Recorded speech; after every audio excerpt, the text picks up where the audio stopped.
Ne confondons pas ce que l'on fait pour Dieu et la part que Dieu nous donne dans son plan qui nous est révélé.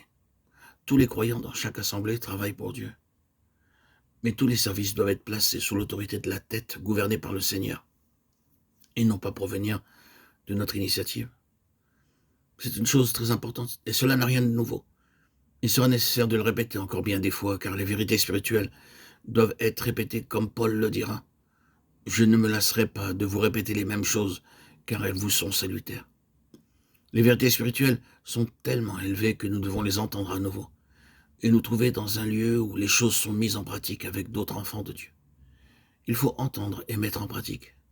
Si nous ne mettons pas en pratique ce que nous avons entendu, il n'y aura pas de fruit. C'est un aspect qui manque malheureusement en beaucoup d'endroits. Beaucoup désertent les réunions, ce qui est très grave à l'égard de Dieu. Si nous manquons d'aller aux réunions sans motif ou sans raison valable, nous portons préjudice à notre propre vie, mais aussi au corps, car le corps est un tout. L'unité est donnée pour la vie et procède de la croix. La vie vient de la croix.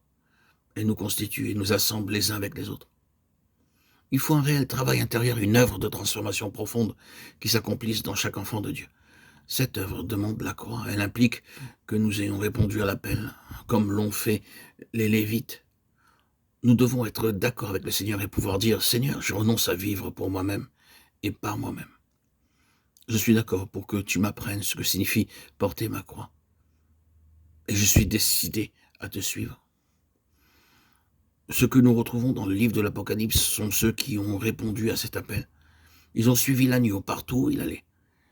Il y a un prix à payer, mais il est vrai que tous ne sont pas prêts à payer un tel prix.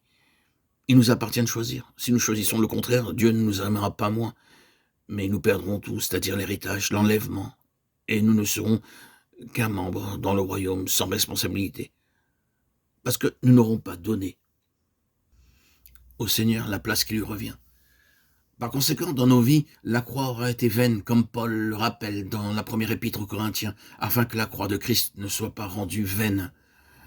Et la croix de Christ est rendue vaine si l'Église ne devient pas une réalité vivante. La croix est en vue de l'Église et ne se limite pas à notre salut. La croix a pour but de donner à Dieu un corps spirituel et céleste. L'ancienne création, dans tout ce qu'elle signifie, est exclue. C'est pourquoi, en Éphésiens 2, versets 15 à 17, l'Église est appelée l'homme nouveau. En effet, cet homme nouveau est le produit de la croix qui a mis dehors l'ancienne création. Il est aussi le produit de la résurrection. C'est pourquoi il est appelé l'homme nouveau. C'est lui qui rassemble ceux qui ont répondu à l'appel.